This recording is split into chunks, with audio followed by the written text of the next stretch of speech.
Class 4 कैसे हैं आप सब। उम्मीद करती हूँ सब बच्चे बिल्कुल ठीक होंगे और अपना काम रेगुलरली कर रहे होंगे। सो स्टूडेंट, आपको पता है हमने ग्रामर स्किल्स का यूनिट नंबर 9 स्टार्ट किया था।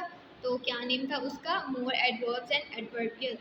हमने उसकी एक्सरसाइज नंबर ए और बी स्टार्ट कर ली थी हमने अपने पिछले लेक्चर में।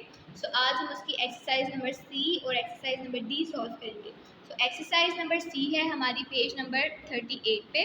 तो आपने एक्सरसाइज सी के ऊपर आज की डेट मेंशन कर दी, ठीक है। सो टुडे इज 21, 5 एंड 21, ठीक है। सो देखते हैं कि एक्सरसाइज नंबर सी में हमने क्या करना है। ना right 3 sentences about your activities. वो कहते हैं वो आपने अपने काम से रिलेटेड जो है वो 3 सेंटेंस लिखने हैं using the information you entered in the chart above. जो इंफॉर्मेशन आपने ऊपर चार्ट में दी है। Remember to use adverbs of frequency in the sentences. और ये जो एडवर्ब्स ऑफ फ्रीक्वेंसी हैं like never, rarely, sometime, regularly, often, इनको आपने अपने सेंटेंस में यूज़ करना है, ठीक है। मतलब क्या है, ये सारे यहाँ पे काम लिखे हुए हैं ना जो आप करते हैं, कभी करते हैं कभी नहीं करते या हमेशा करते हैं, ठीक है। इनमें से 3 काम जो हैं वो आपने यूज़ करने हैं, ठीक है। फॉर एग्जांपल रीडिंग था, तो रीडिंग के लिए आपने क्या टिक किया था? रेगुलरली। सो अब आपने इसका एक प्रॉपर सेंटेंस बनाना है, जैसे कि हो जाएगा आई यूज टू रीड रेगुलरली, ठीक है। ये एक सेंटेंस बन गया, ठीक है। तो आपने ये सेंटेंस जो है यहाँ पे लिख देना है। देखें, इसमें आपने एक्टिविटी यानी जो काम था उसको भी यूज़ कर लिया और एडवर्ब ऑफ फ्रीक्वेंसी को भी यूज़ कर लिया, ठीक है। यानी इन वर्ड्स को हमने मिला के इससे एक प्रॉपर सेंटेंस बनाना है, ठीक है। सो यहाँ पर आप इसका फर्स्ट सेंटेंस लिख देंगे, आई यूज टू रीड रेगुलरली, यानी मैं बाकायदगी से पढ़ाई करता हूँ, ठीक है। ये हमारा सेंटेंस नंबर 1 हो गया। नेक्स्ट आप कोई भी अपनी मर्ज़ी का काम ले सकते हैं, ठीक है। जैसे कि हम ले लेते हैं वॉचिंग मूवीज़, यानी मूवीज़ देखना। उसके लिए हमने किस पे टिक किया था? समटाइम्स, ठीक है। यानी कि हम कभी कभी मूवीज़ देखते हैं, तो इसके लिए भी आप कोई सेंटेंस बना लें कि आई वॉच मूवीज़, या sometimes I watch movies with my family, और sometimes I watch movies with my friends, ठीक है। तो इस तरह का आपने सेकेंड सेंटेंस यहाँ पे पुट कर देना है, जैसे कि मैं लिख रही हूँ।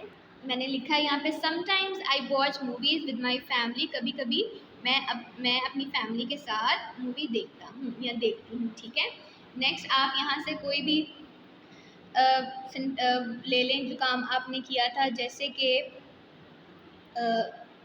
कुछ भी ले लें, प्लेइंग नेट बॉल ले लें, ठीक है। सो अगर तो आप नेट बॉल के साथ खेलते हैं या किस लिहाज से खेलते हैं, वहाँ से वो आपने एडवर्ब यहाँ से सेलेक्ट कर लेना है। जैसे कि हमने यहाँ पे नेट बॉल के लिए नेवर यूज़ किया था, ठीक है। सो इसका हम सेंटेंस, नेवर का मतलब है कभी भी, इट्स मीन आपने नेट बॉल कभी भी नहीं खेली। सो इसका हम सेंटेंस बनाएंगे कि आई नेवर प्ले फुटबॉल के नेट बॉल, के मैंने कभी भी नेट बॉल नहीं खेली, ठीक है। तो उसको आप यहाँ पे नंबर 3 लिख के राइट कर देंगे। जैसे कि मैंने यहाँ पे लिख दिया I never play net ball, कि मैं कभी भी नेट बॉल नहीं खेलता या मैं कभी भी नेट बॉल नहीं खेलती, ठीक है। सो एक्सरसाइज नंबर सी में हमने यही 3 सेंटेंस लिखने थे एडवर्ब्स ऑफ फ्रीक्वेंसीज को यूज़ करके। तो हमने इसमें कौन कौन से यूज़ किए हैं? रेगुलरली, समटाइम्स एंड नेवर, ठीक है। चलें अब हम पेज नंबर 39 पर करते हैं exercise number D. So page number 39 पे भी आप आज की डेट मेंशन कर लें, 21, 5 एंड 21, ठीक है। तो देखते हैं इस वाले एक्सरसाइज में हमने क्या करना है। Read this passage about playing safely in the playground. वो कह रहे हैं इस पैसेज को आपने रीड करना है कि हमें, ये पैसेज है इस बात के बारे में कि प्लेग्राउंड में हमें किस तरीके से, कितनी हिफाजत के साथ खेलना चाहिए। अंडरलाइन द एडवर्ब्स और adverbials that answer the question how often और हाउ लॉन्ग, यानी कि इसमें आपने एडवर्ब्स और एडवर्बियल्स को अंडरलाइन करना है जो आपको ये बता रहे हों कि आप कब ये काम करते हैं और कितनी देर के लिए करते हैं, ठीक है। हाउ ऑफन का मतलब है किस वक्त करते हैं या क्या ड्यूरेशन होती है, रोज़ करते हैं, कभी कभी करते हैं, ठीक है। और हाउ लॉन्ग, कितने टाइम के लिए, कितने वक्त के लिए, 1 दिन के लिए, 2 दिन के लिए, महीने में 1 दफ़ा, हफ्ते में 1 दफ़ा, ठीक है। चलिए अब हम इसको रीड करते हैं। It is important always to obey school rule. ये बहुत इंपॉर्टेंट है कि हमेशा स्कूल के रूल्स को फॉलो किया जाए। सो यहाँ पे एडवर्ब जो है यूज़ हुआ है ऑलवेज, यानी कि हमेशा। तो तो ऑलवेज कौन सी हमारी कैटेगरी में बिलोंग करता है स्टूडेंट? हाउ ऑफन में, यानी कि कब ये काम किया जाता है कि हमेशा ये काम करना चाहिए। नेक्स्ट है student breaks the rules daily. Student जो है वो रोज़ इन असूलों की खिलाफ वर्जी करते हैं, यानी कि इन रूल्स को फॉलो नहीं करते। सो डेली भी यहाँ पे हमारा एडवर्ब है, तो हमने इसको क्या कर देना है? Underline. And are making the play ground a dangerous place to be, और प्ले ग्राउंड को एक ख़तरनाक जगह बना दिए। यानी कि जब आप रूल्स को, कोई भी गेम खेलते हुए रूल्स को फॉलो नहीं करते, ऑब्वियसली आपकी लड़ाई हो जाती है, आपको चोट लगती हो जाती है, कुछ ना कुछ आपके साथ ऐसा इंसिडेंट हो जाता है। तो वो एक डेंजरस जगह बन गई है ना जब हम रूल्स को फॉलो नहीं करते। उसके बाद है frequently students run on the path. अक्सर जो है वो बच्चे जो हैं उस रास्ते पर भागने लगते हैं। तो यहाँ पे एक और एडवर्ब यूज़ हुआ, दैट इज़ फ्रीक्वेंटली, यानी कि अक्सर। When they know they should always walk, जबकि उनको पता है कि उनको हमेशा उस रास्ते पर चलना चाहिए, यानी कि भागना नहीं चाहिए बल्कि चलना चाहिए। और फिर यहाँ पे अगेन ऑलवेज यूज़ हुआ है, तो ये हमारा क्या है? एडवर्ब है।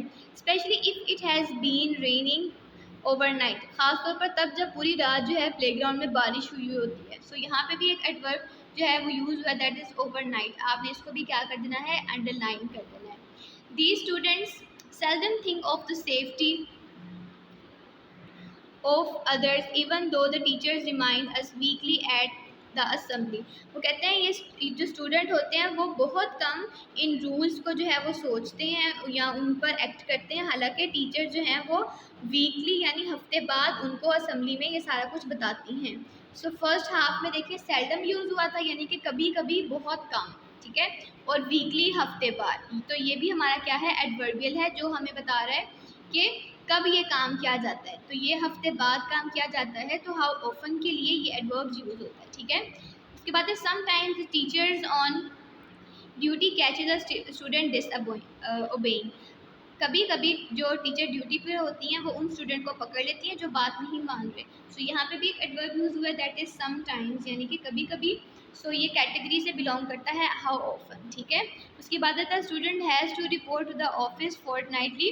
तो फिर उस बच्चे को जो है वो प्रिंसिपल ऑफिस जो है वो पेश होना पड़ता है। तो यहाँ पे भी हमारा एक एडवर्बियल यूज़ हुआ है, दैट इज़ फोर्टनाइटली, तो हमने उसको कर दिया underline. However often, often भी यहाँ पर देखिए हमारा क्या है? एडवर्ब है, हमने उसको कर देना है underline. However often they get away with it, बाज़ वो बच जाते हैं। And some students only remember briefly what the principals tell them. और बाज़ कुछ बच्चे ऐसे होते हैं जो कि प्रिंसिपल की बात को ध्यान से सुनते हैं और समझते हैं कि प्रिंसिपल ने हमें क्या कहा। सो यहाँ पे ब्रीफली यानी कि तफसील से जो उनको समझाई जाती है बात, ठीक है। The student should never be allowed to be endanger other people. इन स्टूडेंट को कोई हक नहीं है कि वो दूसरों लोगों की जो लाइफ है उसको खतरे में डालें। तो कभी भी मीन्स नेवर। तो नेवर जो है ये हमारा कौन सी कैटेगरी से बिलोंग करता है? हाउ लॉन्ग, ठीक है। सो हमने इसको भी अंडरलाइन कर लिया। They should be made to sit outside the school office for a week, और एक हफ्ते तक उन्हें स्कूल ऑफिस के बाहर बैठना पड़ता है। सो यहाँ पे भी हमारे पास देखें एडवर्ब है जो कि शो कर रहा है हाउ ऑफन, ठीक है। सो हमने फॉर अ वीक को भी अंडरलाइन कर दिया, पूरे तरीके से कर दिया, ठीक है। And if they disobey again, अगर वो दोबारा जो है वो नाफरमानी करते हैं या बात नहीं मानते, दे should B band permanently from the playground, तो उन्हें कभी भी प्लेग्राउंड में जाने की इजाज़त नहीं दी जाएगी। सो यहाँ पे एक और यूज़ हुआ है परमानेंटली, मुस्तकिल तौर पर, ठीक है। सो परमानेंटली को भी हमने यहाँ पे अंडरलाइन कर देना है, जो कि हमें बता रहा है कि हाउ लॉन्ग, कितनी देर के लिए उन्हें बैन किया गया है। सो स्टूडेंट हमने अपने यूनिट की एक्सरसाइज नंबर सी और डी सॉल्व कर ली है एट पेज नंबर 38 एंड 39। आपने इन दोनों एक्सरसाइज को नीटली अपनी ग्रामर स्किल्स पर सॉल्व करके इनकी प्रैक्टिस करें। इंशाल्लाह नेक्स्ट लेक्चर में हम नेक्स्ट एक्सरसाइज करेंगे। तब तक अपना बहुत ख्याल रखिएगा। अल्लाह हाफिज़।